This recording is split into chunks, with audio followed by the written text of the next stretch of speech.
76,128 love stories on hold. The partner visa backlog in Australia.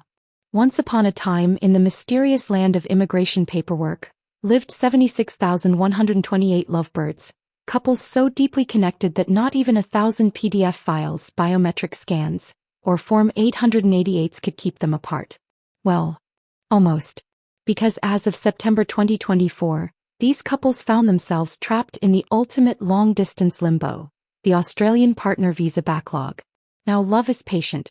But if you tell someone their partner visa might take longer than your houseplants live, that patience turns into a different emotion, one somewhere between, I miss you, and, I'm about to scream into a Bunnings bucket. You see, applying for a partner visa in Australia is like auditioning for a reality show where the prize is legally living with your actual partner. The twist.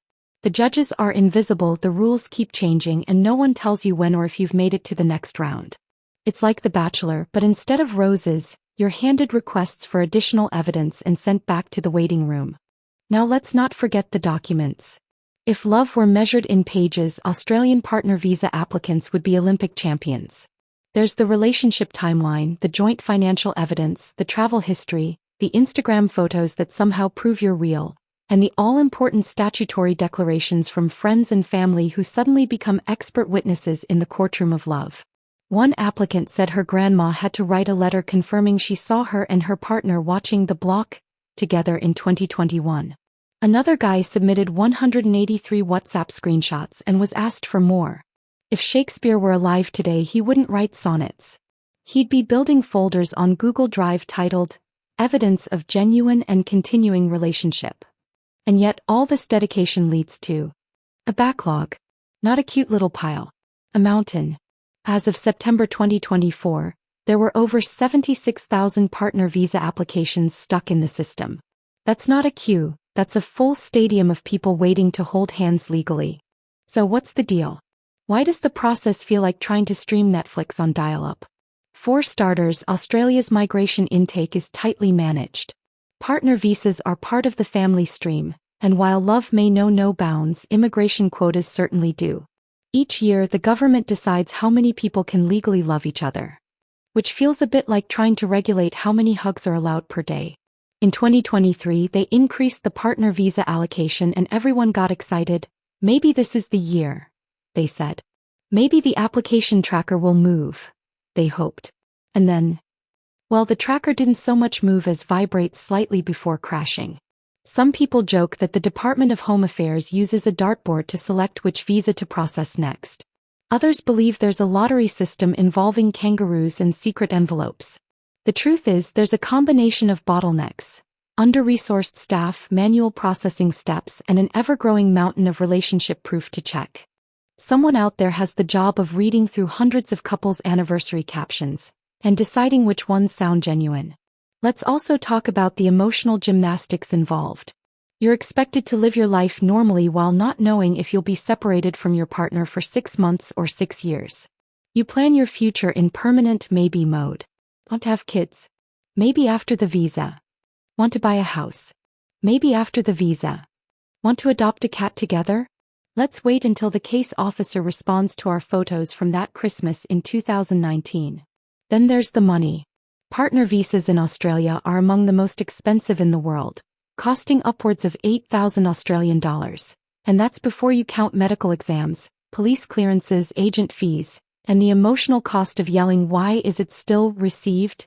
at your laptop every morning. Some applicants joke that their relationship has 3 partners: themselves, their lover, and the visa application portal. Of course, people find ways to cope. Online forums are full of memes, support, and dark humor. You'll see posts like, "It's been 2 years since I applied. My toddler now speaks better English than I do." Or, "We're planning our wedding for after the grant. We just don't know which decade that will be in." One guy made a TikTok showing his partner aging each year their visa was still pending from 25 to 87. It went viral. Not because it's outrageous, but because it's too real. But it's not all gloom. In the trenches of this bureaucratic waiting game, people discover the strength of their bond. If you can survive uploading your entire life into IME account and still laugh together after re-uploading the same bank statement for the 3rd time, you're probably going to make it. Many couples become incredibly resourceful. They learn how to compress PDFs like pros, memorize every corner of their mutual lease agreements, and find new ways to say, "We love each other" in legal-sounding language. Who knew that joint utility bills could become romantic artifacts? Still, the backlog is real. And the effects ripple far beyond paperwork.